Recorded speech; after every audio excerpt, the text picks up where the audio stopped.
Hello guys, pag-usapan lang natin ang breaking news na exclusive nga naman guys kinababaliwan ng mga Katden fans at ng mga netizens. Say mo Daniel, si Alden naalikan na mga kaibigan, Kat, Julia at Miles Ocampo. Na alam naman natin guys, na una si Catherine Bernardo, Miles Ocampo, tapos Julia Montes. Pero ang pagkakaalam din natin guys, na unang love team ni Daniel Padilla ay si Julia Montes at si Catherine Bernardo. Pero mas lamang pa si Alden Richard kay Daniel Padilla.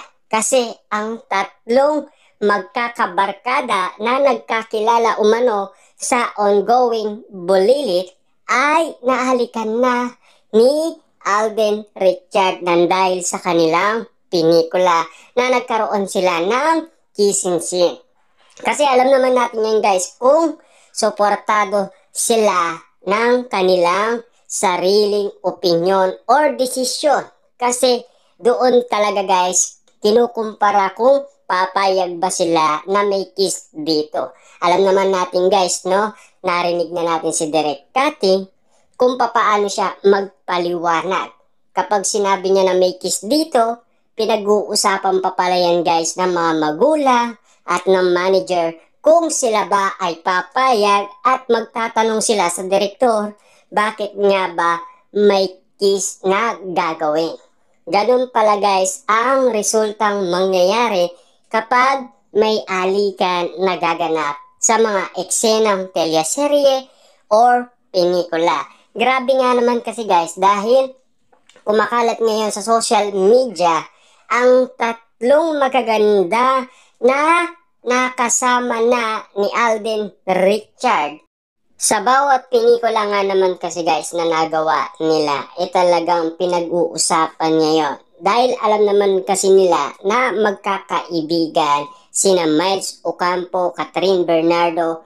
Siyempre, kasama na dyan guys si Julia Montes. Nakitang-kita naman natin hanggang ngayon ay solid pa rin guys ang barkadaan nilang tatlo. At lalong-lalo na guys, siyempre, alam naman natin na talagang kinukumpara ang mga nangyayari ngayon sa nangyayari umano kay Alden Richard. Alam naman natin guys, yung tatlong yan ay nagkaroon ng award dahil nakasama nila si Alden Richard. Grabe nga naman kasi guys, kasi mas gusto nilang itambal si Alden Richard sa mga iba't ibang leading lady ng ABS-CBN. Kasi kitang-kita naman kasi guys ang resulta.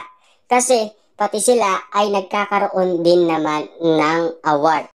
Miles Ocampo nakakuha din ng award. Catherine Bernardo at Julia Montes. Kitang-kita naman natin guys ang resulta na talagang inihintay natin na talagang pagdating sa award, ano na ang mangyayari.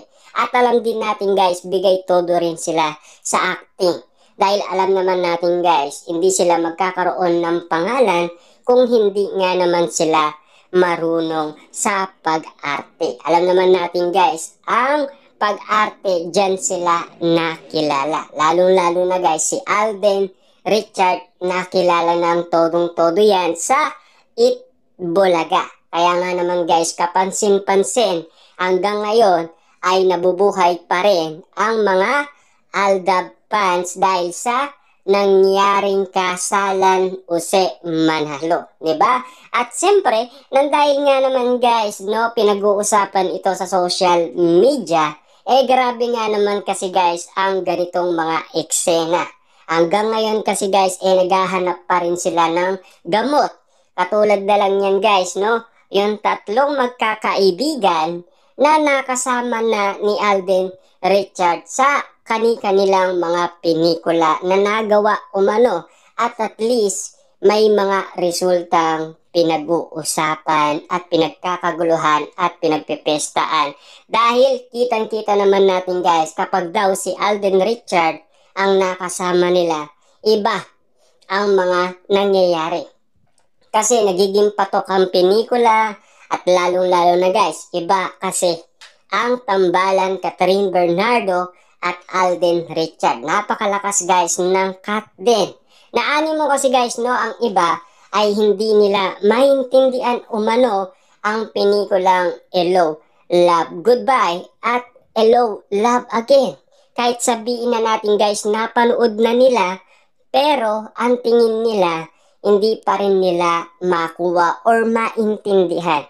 Kasi ang mga nangyaring yan talagang may pagkakaiba na. Kasi alam naman natin guys, yung kay Catherine Bernardo, yung una ay para sa kanya yon. Binigyan siya ng way para nga naman guys hindi siya kausapin. Kasi lahat ng mga trabaho at kayod para kay Catherine Bernardo. Kita-kita naman natin guys, nauli pa nga siya ng pulis, di ba? At sa Canada naman kasi, si Alden Richard naman ang pagkakataon na nakita natin na talagang kayod ng kayod sa trabaho. Nagkapalitan sila. Ibig sabihin lang nito, dati kay Catherine, ngayon naman ay kay Alden Richard bilang Joy at Ethan. Diba? Magkaiba man guys ang nangyari sa kanila, pero it's minsan na maintindihan ng mga netizens ang kwento.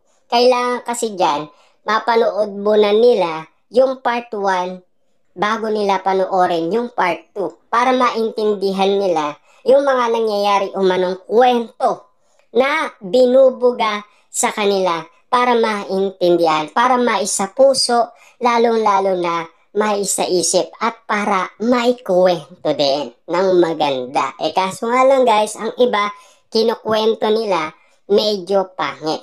Kasi alam naman natin kung bakit agad si Alden Richard. Kasi ang kwentong yun ay para kay Ethan. Kasi alam naman natin guys, no, si Ethan, grabe ang mga pinagdadaanan niya. Bakit grabe ang mga pinagdadaanan niya? Nalugi kasi ang negosyo niya sa Hong Kong. Grabe nga naman kasi guys, no? Kitang-kita naman natin na pati siya ay nawalan ng ama at mga kapatid. Nag-iwalay-walay sila dahil nagkaroon ng malaking utang si Ethan sa Hong Kong. Kaya nga naman siya ay lumipat sa Canada para buuin ang mga nawalang kapatid niya. Diba? Kasi kitang-kita naman natin sa part 1 ay si Joy naman ang gumagawa noon.